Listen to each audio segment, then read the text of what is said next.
Chapter 18. And it came to pass, when he had made an end of speaking unto Saul, that the soul of Jonathan was knit with the soul of David, and Jonathan loved him as his own soul. And Saul took him that day, and would let him go no more home to his father's house. Then Jonathan and David made a covenant, because he loved him as his own soul. And Jonathan stripped himself of the robe that was upon him, and gave it to David, and his garments, even to his sword, and to his bow, and to his girdle. And David went out whithersoever Saul sent him, and behaved himself wisely.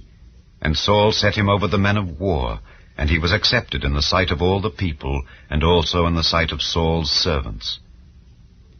And it came to pass, as they came, when David was returned from the slaughter of the Philistine, that the women came out of all cities of Israel, singing and dancing, to meet King Saul with tabrets, with joy, and with instruments of music.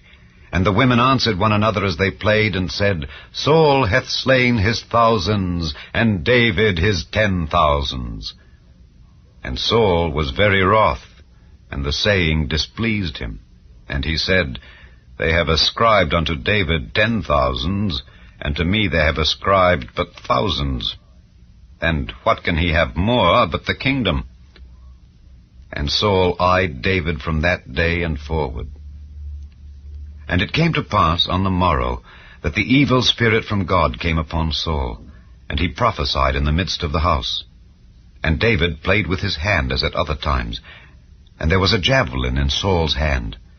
And Saul cast the javelin, for he said, I will smite David even to the wall with it. And David avoided out of his presence twice.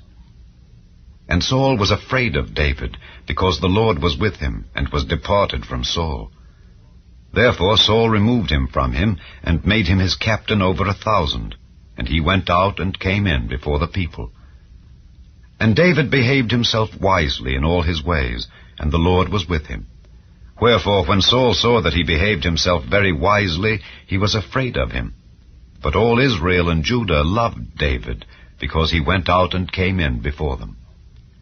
And Saul said to David, Behold, my elder daughter Merab, her will I give thee to wife. Only be thou valiant for me, and fight the Lord's battles. For Saul said, Let not mine hand be upon him, but let the hand of the Philistines be upon him.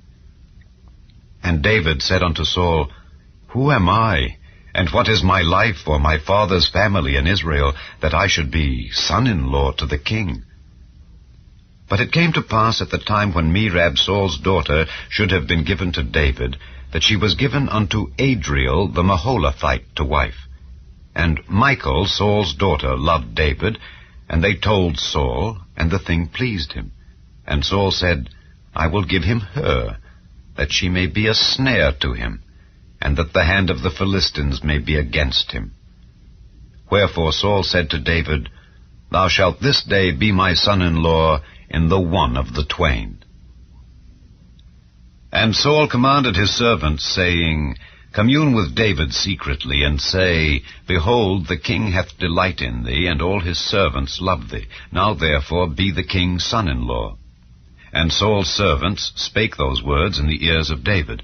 And David said, Seemeth it to you a light thing to be a king's son-in-law, seeing that I am a poor man and lightly esteemed?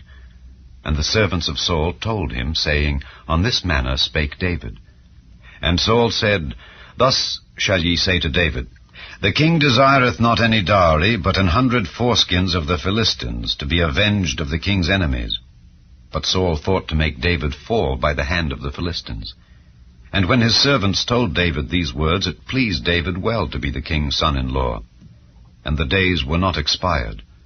Wherefore David arose and went, he and his men, and slew of the Philistines 200 men. And David brought their foreskins, and they gave them in full tale to the king, that he might be the king's son-in-law. And Saul gave him Michal his daughter to wife. And Saul saw and knew that the Lord was with David, and that Michal Saul's daughter loved him. And Saul was yet the more afraid of David, and Saul became David's enemy continually. Then the princes of the Philistines went forth, and it came to pass after they went forth that David behaved himself more wisely than all the servants of Saul, so that his name was much set by.